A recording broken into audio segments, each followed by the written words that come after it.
তো হ্যালো বন্ধুরা, তো আশা করি আপনারা সকলে ভালো আছেন। আজকে আমরা একটা লি নামে একটা মেয়ের কাহিনী শুনবো। যে মেয়েটা একটা অ্যাপার্টমেন্টের মধ্যে ভাড়া থাকে, আর তার যেন পাশের রুমের একটা কাপল থাকে। কাপলরা যেন তারা গুলুগুলু করে সে বাইরে থেকে এসব দেখে গিয়ে ঘরের মধ্যে তার মেশিনটা চালায়। আর সেও চেষ্টা করে যে তার পাশের রুমে যেন ছেলেটাও থাকে, সে ছেলেটার সাথে গপাগপ করার জন্য। দেরি না করে কাহিনী শুরু করে দিই। কাহিনী শুরুতে আমরা লি নামে একটা মেয়েকে দেখতে পাই। যে মেয়েটা তার বাড়ির মানুষের কাছ থেকে অনেক দূরে একটা অ্যাপার্টমেন্টের মধ্যে ভাড়া নিয়ে থাকে, কারণ তার বাড়ির লোকেরা তাকে পড়াশোনা করার জন্য বাড়ির বাড়ি রেখেছে। তারপরে আমরা দেখতে পাই যে তার পাশের রুমে একটা কপল থাকে, আর কপলটার মধ্যে মেয়েটার নাম হচ্ছে সানিয়া, আর সে ছেলেটার নাম হচ্ছে জন। আর সেই মেয়েটা সবসময় নাইট ডিউটি করে, সে একজন নার্স। আর তার যেন বয়ফ্রেন্ডটা আছে, বয়ফ্রেন্ডটা সে সবসময় রুমের মধ্যেই থাকে। তারপরে আমরা দেখতে পাই যে লি কলেজের মধ্যে সে চলে গেছে। কলেজ থেকে আসার পর সে অনেক পরিশ্রান্ত হয়ে যায়। সে ভেবে নেয় যে একটু সে ঘুমিয়ে পড়বে। তারপর কিছুক্ষণ পরেই সন্ধ্যা হয়ে যায়। লি যখন ঘুমাতে যাবে তখনই সে শুনতে পায় যে পাশের রুম থেকে কিছু একটা তো আওয়াজ আসছে, ঢুকচুক ঢুকচুক বলে। তারপরে সে উকি মেরে দেখে যে পাশের রুমের যে তারা দুনো কপাল আছে, কপালটা গুলুগুলু করছে, আর গুলুগুলো সেই একদম হাই স্পিড লেভেলের। তারপরে লি সে চুপচাপ করে ঘুমিয়ে পড়ে। তারপরের দিন সকালবেলা আমরা দেখি যে সে মেয়েটা তার আবার ডিউটি শুরু হয়ে যায়, সে ডিউটিতে চলে যায়। আর তার যে বয়ফ্রেন্ডটা আছে সে রুমের মধ্যে থাকে, মানে জনের কথা বলছি। তারপরে আমরা দেখতে পাই যে লি সে স্কুলের মধ্যে চলে গেছে। তারপরে স্কুল থেকে আসতে আসতে তার আজকে রাত্রি হয়ে গেছে। তারপর রাত্রিবেলা যখন লি তার রুমের কাছাকাছি আসে, এসে দেখে সেই যে কপল ফ্যামিলিটা থাকে, কপলদের মধ্যে সেই যে জন নামের ছেলেটা সেই তার রুমের মধ্যে আছে, কিন্তু অন্য একটা মেয়ে এসেছে তার গুফাটার নতুন খাতা খোলার জন্য। আর ওই মেয়েটা আসার পরই সে তার যে বয়ফ্রেন্ডটা ছিল জন, জনের সাথে সে মেয়েটা আবার এখানে গুপগুপ করতে শুরু করে, মানে গুলুগুলু করতে শুরু করে। আর লিও এসব কিছু বাইরে থেকেই অনুভব নিচ্ছিল, তারও খুব ভালো লাগছিল এসব দেখে। কারণ লি এর মনের মধ্যে অনেক কিছু চলছিল। তারপর লিন এসব কিছুকে বাদ দিয়ে সে আবার চুপচাপ রুমে গিয়ে সে ঘুমিয়ে পড়ে। তারপরে লি তাদের রুমের মধ্যে একটা পেন্ট আছে, সে পেন্টটা সরানোর পর ছোট্ট একটা ছিদ্র আছে, সেই ছিদ্রটা দিয়ে সে দেখে যে জনদের রুমে কি চলছে। তারপর দেখে যে জন এখন মাত্রই স্নান করে আসলো, আর আসার পর পুরো তার যে বডিটা আছে পুরো বডিটাকে লি দেখে ফেলে। দেখে লিয়ের ভিতরে সে আগুনে উত্তেজনা শুরু হয়ে যায় যে সে যদি একটু জনের সাথে গুলুগুলু করতে পারতো। তারপরে লি তার নিচের হাতটা দিয়ে তার গুফাটাকে গিটার বাজাতে শুরু করে। তারপর গিটার টিটার বাজিয়ে যখন সে একটু শান্ত হয়ে যায়, তারপরে আমরা দেখতে পাই জন বাইরে বাড়ি একটা সিগারেট ধরাচ্ছে। আর সে দেখছে যে এই অ্যাপার্টমেন্টের কোথায় কোথায় সুন্দর মেয়ে থাকে। আর তখন লি এসব দেখে, তাকে দেখে সে নিচে চলে যায় যে কিছু কিছু কাগজপত্র ফেলার জন্য। জনও লিকে দেখে সেও একটু ভেবে নেয় যে তার গুফাটার মধ্যেও সে একটু সাফাই করতে চায়। তারপরে লি জনের কাছে এসে তাকে বলে যে তুমি সিগারেট টিগারেট খাওয়া ছেড়ে দাও, কারণ এসব খাওয়া স্বাস্থ্যের পক্ষে ক্ষতিকর।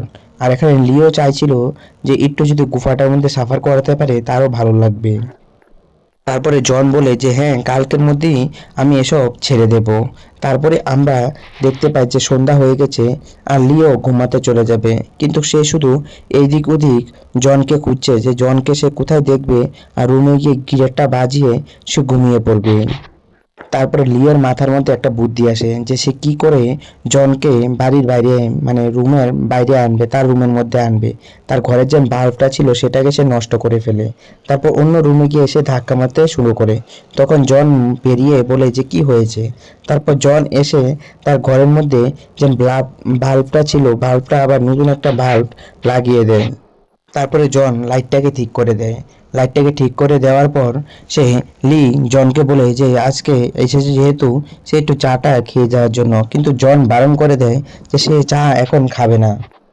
এসব কথা বলে সে এখান থেকে চলে যায়। তারপরের দিনই আমরা দেখতে পাই যে এখানে যে ওই মেয়েটা ছিল, সেই মেয়েটা আবার নাইট শিফট শুরু হয়ে গেছে। সে নাইট শিফটের মধ্যে যাওয়ার পরই তার যে বয়ফ্রেন্ডটা ছিল জন, সে আবার অন্য আরেক মেয়েকে নিয়ে এসেছে তার গুফাটার মধ্যে সিল ভাঙার জন্য। আর এসব কিছু লি দেখছিল। তারপর জন যেন ওই মেয়েটাকে এনেছে, মেয়েটাকে এনে ভাইং ট্যাং দিয়ে তার মুডটাকে বানায়। তারপর মুডটাকে বানিয়ে তারা দুজন সেই লেভেলে পরিশ্রম করতে শুরু করে। এসব কিছু সেখান থেকে লি দেখছিল। লিও তাদেরকে দেখে তারও খুব ভালো লাগে। তারপর লি তার নিজের হাতটা দিয়ে তার গিটারটাকে সে বাজাতে শুরু করে।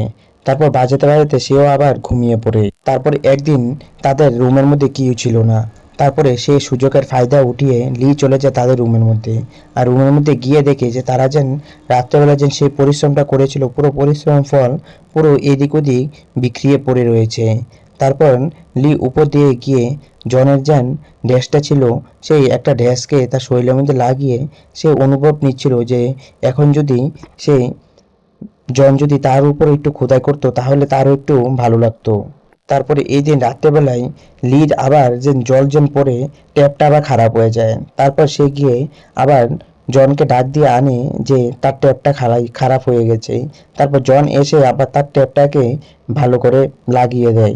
তারপরে লি ধীরে ধীরে জনের কাছে আসতে শুরু করে। তারপর কাছাকাছি আসার পর তাদের আর দুজনের কিউরে আর সহ্য হচ্ছিল না। তারপর তারা দুজন নিজের গুফার মধ্যে আবার সেইভাবে লেভেল নিতে শুরু করে। মানে লি জনের এতদিন ধরে জনের জন্য অপেক্ষা করছিল, আজকে পুরো রেডি হয়ে গেছে যে জনের থেকে সে আজকে নিবেই তার গুফার মধ্যে।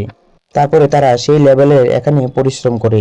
তারপরে থেকে জন যখন তার বউ চলে যায়, তারপরে থেকে সে গিয়ে লিয়ের রুমের মধ্যে সেই লেভেলে পরিশ্রম করতে শুরু করে। তারপরে একদিন রাত্রেবেলা জন তার রুমের মধ্যে আরেকটা মেয়েকে নিয়ে আসে। তারপর তারা আবার এই রাত্রেই সে লেভেলে পরিশ্রম করতে শুরু করে। আর এইসব কিছুও লি আবার দেখছিল যে বাড়ির যে তারা দুজন ভিতরের মধ্যে কি কি করছে। আর এসব কিছু লি দেখে তার মনে মনে প্রচুর খারাপ লাগছিল, কারণ সে তো চাইছিল যে জন যেন তার সাথে চলে আসে, চাইছিল জন যেন শুধু লিয়ের গুফার মধ্যে শুধু খোদাই করে।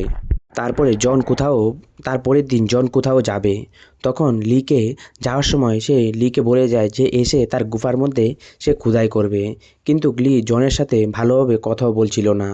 তারপরে জন যাওয়ার পরেই সেই জায়গার মধ্যে জনের যেন ওয়াইফ ছিল, ওয়াইফ চলে আসে। আসার পর লিকে জিজ্ঞাসা করছে যে আমার বাড়ির মধ্যে কি কোনো অন্য মেয়ে আসে আমি ডিউটিতে যাওয়ার পর? তারপরে লি বলে ওঠে যে আমি জানি না যে এখানে কে বা কারা আসে। তখন সেই জায়গার মধ্যে জনের যে ওয়াইফ ছিল তাকে একটা ঝুমকা দেখায়। তাকে আবার জিজ্ঞাসা করে যে সত্যি করে বলো যে এখানে কি অন্য কোনো মেয়েরা আসে?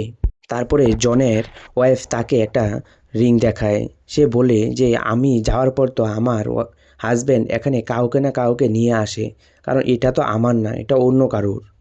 এটা কার বা আমার হাজব্যান্ডের সাথে অন্য কেউ এসে কি গুলুগুলু করে সেটা আমি প্রমাণ বের করেই ছাড়বো। তারপরে এসব কথা বলে জনের ওয়াইফ এখান থেকে চলে যায়।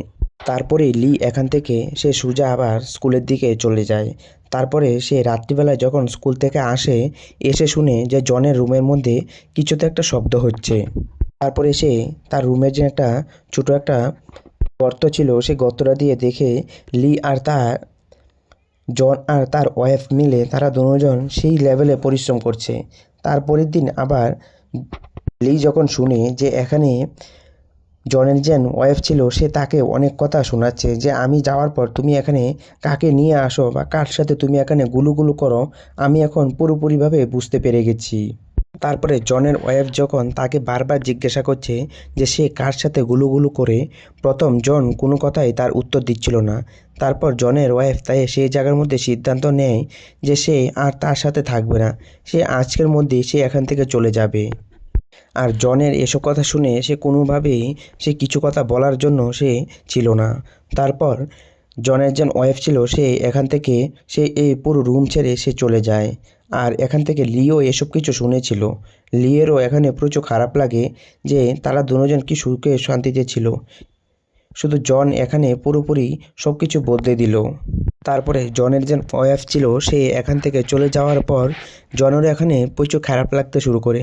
সে রুমের মধ্যে বসে শুধু ড্রিঙ্ক করতে শুরু করে আর স্মোকিং করতে শুরু করে যে সে কি করে ফেললো। তারপরে আমরা লিকে দেখি যে ঘরের মধ্যে সে শুয়ে আছে। তখনই সেই জায়গার মধ্যে জন দরজা ধাক্কা মারে। ধাক্কা মারার পর লি গিয়ে দরজাটা খুলে। খোলার পর জন লিকে বলে যে আমাকে ক্ষমা করে দেবে পারলে, কারণ আমি এতই গুফা খোলার জন্য এত উৎসাহিত ছিলাম যে আমি দেখিনি যে কার সাথে আমি কি করছি। তারপরে লি জনকে বলে যে এসব নিয়ে তুমি আর চিন্তা করবে না, সব কিছু দেখবে ধীরে ধীরে ঠিক হয়ে যাবে। তারপর তারা দুজন কাছাকাছি এসে তারা আবার এখানে প্রচুর সেই লেভেলে গরম হতে শুরু করে। তারপরের দিনই জন তার যে রুমটা ছিল সেই রুমটা ছেড়ে সে চলে যাবে। তখন সে লিকে বলে যে আমি চলে যাব, কারণ আমি আমার বউকে সব কিছু বুঝাতে চাই, আমি আমার বউয়ের সাথে শুধু থাকতে চাই। তারপরে লি বলে যে আমি জানি যে তো আমার লাইফটাও তুমি শেষ করে ফেলেছ, তাই জন্য আমি তোমাকেও দেখতে পাই না, তাই জন্য আমি তোমাকেও দেখতে পারি না, তুমি যথাসত্ত্বেই এখান থেকে চলে যাও। আর তুমি যদি অন্য কোনো মেয়ের সাথে যদি এসব না করতে তাহলে এখনও অবধি আমরা দুজন একসাথে থাকতাম। আর তুমি তোমার বউকে তো ধোঁকা দিয়েছ, সাথে আমাকেও এসবের মধ্যে ফেলেছ। আর তুমি যেহেতু এখান থেকে চলে যাচ্ছ, তাহলে আর আমিও এখানে থেকে কি করব। আমাকেও এখানে একা একা ফিল লাগবে, কারণ তুমি আমাকে আমার গুফাটার মধ্যে এরকমভাবে সাফার করেছ যে আমার আর ইচ্ছে করবে না যে এখানে থাকার জন্য। আর তুমি না হলে এখানেই থেকে যাও, আমরা দুজন মিলে নতুন একটা জীবন শুরু করব।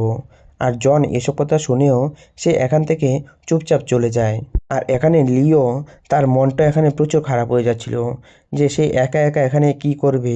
এই পুরো অ্যাপার্টমেন্টের মধ্যে সে পুরো খালি খালি হয়ে গেছে, কারণ সে কারোর না কারোর সাথে একটু গুলুগুলু করতে চাইছিল। তারপরে লি তার মনটা খারাপ হয়ে যায়। তারপরে সে আবার চলে যায় সোজা নিচের দিকে বাইরে থেকে কিছু বাজার করে আনার জন্য। তারপর নিচে গিয়ে দেখে যে তার পাশের রুমটা যেন খালি হয়েছে, সেই জায়গার মধ্যে একটা নতুন কাপল চলে আসে। আর সেই কাপলগুলো অনেক বিউটিফুল ছিল। তাদের যে এখানে মানে পুরুষ লোকটা ছিল সেও অনেক এক বডি ফিটনেসের মতন ছিল। সে এইসব দেখে লিওর মনে মনে অনেক খুশি হয়ে যায় যে এখন আবার কারোর না কারোর কাছ থেকে সে তার গর্তের খোদাই করতে পারবে।